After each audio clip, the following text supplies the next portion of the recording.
أعوذ بالله من الشيطان الرجيم.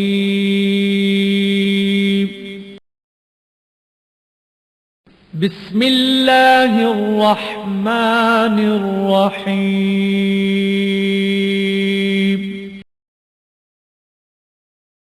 نحمده ونصلي ونسلم على رسوله الكريم وعلى آله الطيبين الطاهرين وأصحابه الهادين المهديين الراشدين المرشدين. نشهد أن لا إله إلا الله وحده لا شريك له ونشهد أن سيدنا وسندنا وحبيبنا وشفيعنا وماوانا وملجانا ومولانا محمدا صلى الله تعالى عليه وعلى آله وصحبه وبارك وسلم عبده ورسوله. أما بعد فقد قال الله تعالى في الكلام المجيد والفرقان الحميد: لقد من الله على المؤمنين إذ بعث فيهم رسولا من أنفسهم يتلو عليهم آياته ويزكيهم ويعلمهم الكتاب والحكمة وإن كانوا من قبل لفي ضلال مبين. وقال رسول الله صلى الله تعالى عليه وسلم: إن الله يرفع بهذا الكتاب أقواما ويضع به آخرين. رواه الإمام مسلم عن أمير المؤمنين عمر بن الخطاب رضي الله تعالى عنه. وقال صلى الله تعالى عليه وسلم: خيركم من تعلم القرآن وعلمه. رواه الإمام البخاري في صحيحه عن أمير المؤمنين عثمان بن عفان رضي الله تعالى عنه. وقال صلى الله تعالى عليه وسلم: أدبوا أولادكم على 3 خصال: حب نبيكم وحب أهل بيته وتلاوة القرآن. وفي رواية: وقراءة القرآن. صدق الله العظيم وصدق رسوله النبي الكريم ونحن على ذلك لمن الشاهدين والشاكرين والحمد لله رب العالمين. ہمارے عزیز مولانا محمد عبداللہ سعیدی صاحب نے اپنے بزرگوں سے مل کر اس جامعہ میں یہ محفل میلاد شریف اس لیے منعقد کی ہے کہ اللہ تعالیٰ نے ان کے بیٹے کو قرآن مجید کے حفظ کی نعمت عطا فرمائی ہے، جو یقیناً خاندان کے تمام اہل محبت افراد کے لیے خوشی کا باعث ہے۔ اللہ تعالیٰ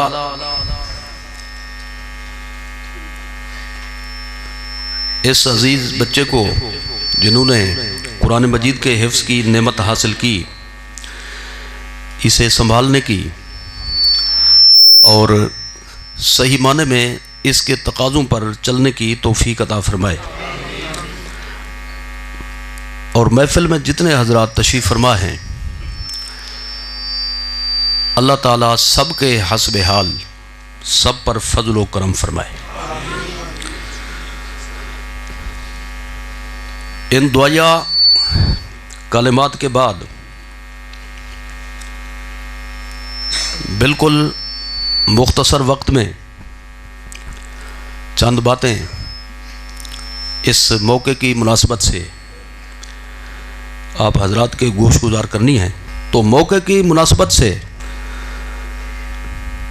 ایک آیات کریمہ اور چند احادیث میں نے تلاوت کی ہیں۔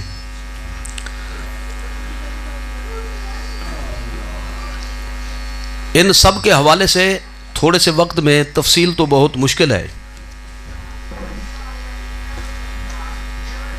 بنیادی بات جو میں نے عرض کرنی ہے وہ یہ ہے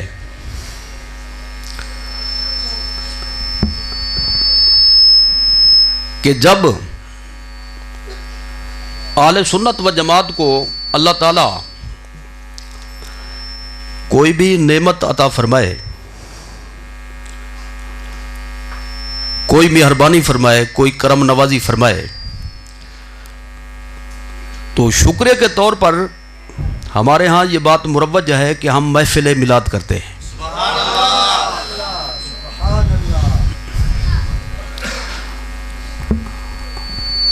اس کی وجہ بالکل واضح ہے کہ اللہ تعالیٰ نے جتنی نعمتیں ہمیں عطا فرمائیں وہ حضور کی تشریف آوری پر موقوف ہیں، اور حضور کی تشریف آوری حضور کا میلاد پر موقوف ہے. آپ کا میلاد نہ ہوتا تو آپ کی بعثت نہ ہوتی، بعثت نہ ہوتی تو ہمیں کچھ بھی نہ ملتا. تو جو ملا ہے بعثت کی برکت سے، اور بعثت ہوئی ہے میلاد کی وجہ سے. تو اس لیے بنیاد حضور سرور عالم صلی اللہ تعالی علیہ وآلہ وصحبہ وبارک وسلم کی ذات پاک ہے. آیت جو میں نے تلاوت کی ہے اگر اس پر غور فرمائیں تو اس میں بھی یہی ترتیب موجود ہے.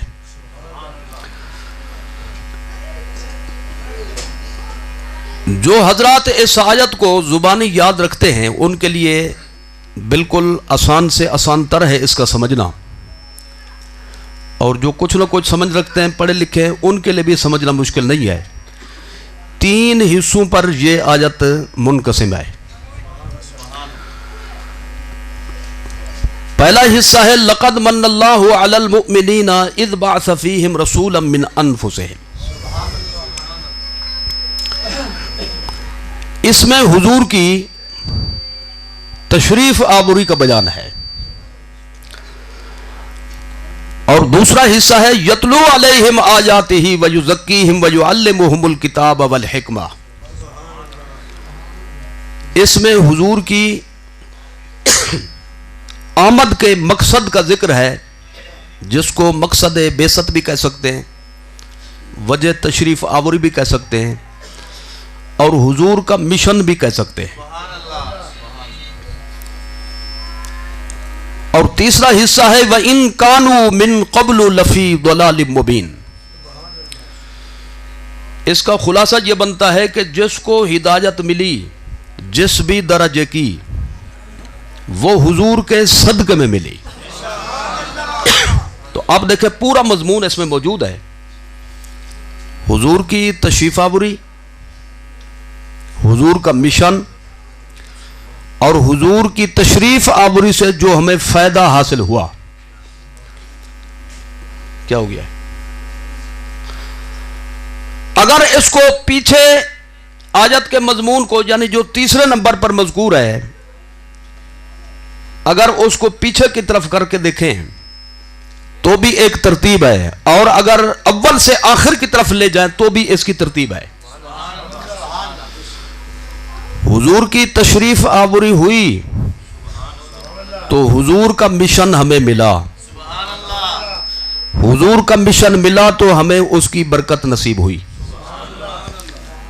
اب اس کو یوں دیکھیں، ہمیں برکت نہ ملتی حضور کی تشریف آوری کی اگر حضور کا مشن نہ ہوتا، اور اگر حضور کا مشن نہ ہوتا کیوں نہ ہوتا؟ اس لیے نہ ہوتا کہ حضور کی تشریف آوری نہ ہوتی. برکت ملی مشن سے، مشن ملا حضور کی تشریف آوری سے. اب یوں سمجھیں آسان سا جملہ کہ ہمیں کچھ حاصل نہ ہوتا اگر حضور کا مشن نہ ہوتا، اور حضور کا مشن بھی ہمیں نہ ملتا اگر حضور کی تشریف آوری نہ ہوتی. تو سارا دار و مدار ہے حضور کی تشریف آوری پر. تو اب ایک بات تو یہ سمجھیں کہ جو حضرات اس غلط فہمی میں ہے کہ قرآن شریف میں حضور کا میلاد کا ذکر ہے یا نہیں، تو میں ان کو دعوت فکر دینا چاہتا ہوں. تمام وہ آیتیں جن میں حضور کی آمد کا بیان ہے. قد جاءکم من اللہ نور، قد جاءکم رسولنا، لقد جاءکم رسول من انفسکم. اور اسی طرح جس آیت میں حضور کے بھیجے جانے کا ذکر ہے، انا ارسلناک شاہدا ومبشرا ونذیرا وما ارسلناک الا کافۃ للناس بشیرا ونذیرا وما ارسلناک الا رحمۃ للعالمین. یہ سب حضور کے میلاد کو بیان کرنے والی آیتیں ہیں، کیونکہ حضور کی آمد ہوئی حضور کے میلاد کی وجہ سے. میلاد نہ ہوتا تو آمد نہ ہوتی، تو آمد ہوئی ہے میلاد کے حوالے سے. تو یہ سب آیتیں حضور کے میلاد کو بیان کرتی ہیں. میں اس کو ذرا تھوڑا سا آسان کر کے عرض کرنا چاہتا ہوں. ایک جملہ ہے تو بڑا مشکل، لیکن میں کوشش کرتا ہوں کہ آسان کر کے اس کو پیش کروں. لوازم بینہ محتاج دلیل نہیں ہوتے. یہ ایک جملہ ہے درسی زبان کا، اور اس کو میں کوشش کروں گا. مشکل جملہ اس لیے بولا، کچھ حضرات نیند کر رہے تھے، مشکل آئے گی تو جاگیں گے. لوازم بینہ محتاج دلیل محتاج بیان نہیں ہوا کرتے. اس کا کیا مطلب ہے؟ میں اس کو یوں عرض کرنا چاہتا ہوں. دن کیوں ہوتا ہے؟ سورج کی وجہ سے. کیا؟ سورج کی وجہ سے. پچھلے حضرات کوئی لالٹین لے آئیں گے، پھر دن آئے گا. بولے جو نہیں ہے، میں اس لیے ذرا تبصرہ کر رہا ہوں. دن ہوتا ہے سورج کی وجہ سے. تو علمی زبان میں کہتے ہیں سورج علت ہے اور دن معلول ہے. دن علت ہے اور سورج علت ہے اور دن معلول ہے. اب اس کا نتیجہ یہ نکلتا ہے، سورج جب ہو جائے آ جائے تو لازمی بات ہے کہ دن بھی ہو.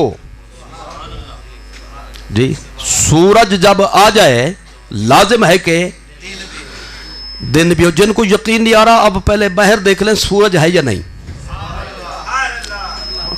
نیند تو تب شروع کریں جب رات ہو جائے. رات ہوتی ہے نیند کے لیے، اب یہ نیند کا ٹائم تو تھوڑا ہے. جی، سورج اس وقت موجود ہے تو لازمی بات ہے کہ دن بھی ہو. اگر سورج نہیں رہے گا تو پھر دن بھی نہیں رہے گا.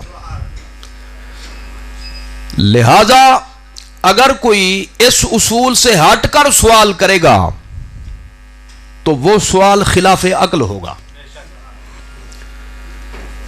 حضرت امام الائمہ امام المجتہدین حضرت امام اعظم ابو حنیفہ رحمۃ اللہ تعالی علیہ، آپ کے محفل میں کم از کم 40 علماء مختلف علوم میں مہارت رکھنے والے وہ حضرت کی خدمت میں حاضر ہوتے تھے.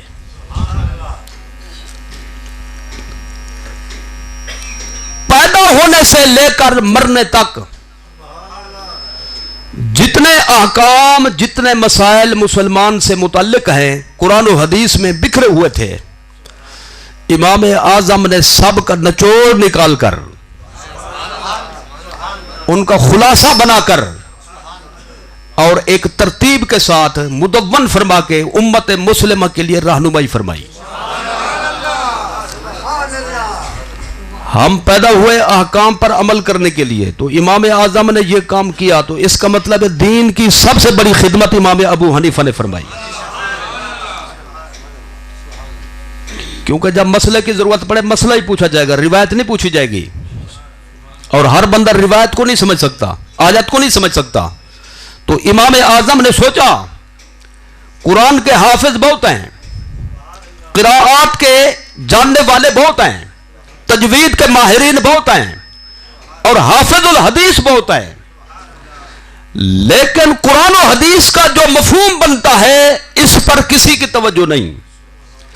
لہذا امام اعظم نے مختلف علوم کے ماہرین کی ایک ٹیم بنائی، اور وہ کم از کم 40 علماء پر مشتمل تھی۔ ان میں کچھ حافظ تھے، کچھ قاری تھے، کچھ مجود تھے، کچھ مفسر تھے، کچھ محدث تھے، کچھ فقیہ تھے، کچھ نحوی تھے، کچھ صرفی تھے، کچھ لغوی تھے، کچھ منطقی گویا فلسفی تھے، اور ہر علم پر مہارت رکھنے والے علماء کی یہ ٹیم امام اعظم نے تیار فرمائی، تاکہ جس بھی زاویے سے قرآن و حدیث کے مسئلے پر غور کیا جائے کمی نہ ہو۔ آپ نے یوں کیا کہ وضو کی جتنی آیتیں حدیثیں تھیں آپ نے ایک جگہ جمع فرمائی، نماز کی جتنی آیتیں حدیثیں تھیں ایک جگہ پہ جمع فرمائی، روزے کی، حج کی، زکوٰۃ کی، جہاد کی، ہر مسئلے کے حوالے سے، نکاح کی، طلاق کی، خرید و فروخت کی۔ اس کے بعد ان کے حوالے سے یہ بحثیں ہوئیں، ان میں سے کون سی حدیث ثابت ہے کون سی نہیں۔ جب ثابت ہو گئی تو پھر یہ بحث ہوئی کہ ان کے معنی کیا بنے گے، ان کا مفہوم کیا بنے گا، اور ان سے مسئلے کون کون سے نکلیں گے۔ اب میں آپ سے پوچھنا چاہتا ہوں، وضو آپ سب فرماتے ہیں جی، لیکن ہم وضو کرنے کے باوجود ہمیں یہ پتہ نہیں کہ کون سی چیز اس میں فرض ہے، کون سی چیز سنت ہے، کون سی چیز مستحب ہے، کون سی چیز مکروہ ہے۔ تو یہ ہر ایک کے بس کا کام بھی نہیں ہے، ہم تو صرف یاد بھی نہیں رکھ سکتے، تو سمجھنا تو بات کی بات ہے، سمجھنا تو بات کی بات ہے۔ امام اعظم نے مہربانی فرمائی، جو مسئلہ جس درجے کا تھا اس کا درجہ متعین فرما دیا۔ یہ چیز فرض ہے، یہ چیز واجب ہے، یہ چیز سنت ہے، یہ چیز مستحب ہے، اور یہ چیز مکروہ ہے، یہ چیز حرام ہے، یہ چیز اصاعت ہے۔ جتنے درجے بنتے تھے آپ نے ہر مسئلے کا درجہ متعین فرما دیا۔ اس لیے پوری تاریخ اسلامی میں امت پر سب سے بڑا احسان اس حوالے سے امام ابو حنیفہ کا ہے، سب کو رحمت اللہ تعالی علیہ۔ باقی جتنے ائمہ پیدا ہوئے، مجتہدین گزرے، خصوصیت کے ساتھ آپ کے جو ہم عصر ہیں، وہ سب اس بات کو تسلیم کرتے ہیں کہ اس علم میں ہماری حیثیت گھر کے افراد کی ہے، اور اس علم میں امام اعظم کی حیثیت سربراہ کی ہے، اور گھر کے افراد پلتے ہیں سربراہ کے خرچے پر۔ تو امام شافعی نے فرمایا، الناس فی الفقہ عیال علی ابی حنیفہ، فقہ اسلامی کے حوالے سے، استنباط مسائل کے حوالے سے ہم ان کے بچے ہیں، ان کے خرچے پر چلنے والے ہیں، خرچہ چلتا ہے امام اعظم کا۔ جب امام شافعی جیسی مجتہد ہستیاں یہ فرمائیں تو آپ خود اندازہ فرما سکتے ہیں امام اعظم کا کتنا علم ہوگا، اور کیوں نہ ہو حضور نے پیشگوئی فرمائی تھی، حضور نے پیشگوئی فرمائی تھی۔ صحیح بخاری مسلم میں یہ حدیث موجود ہے، مضمون موجود ہے دیگر کتب حدیث میں بھی۔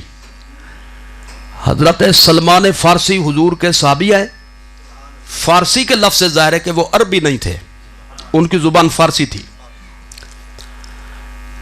ایک روایت کے مطابق انہوں نے 500 سال کی عمر شریف پائی۔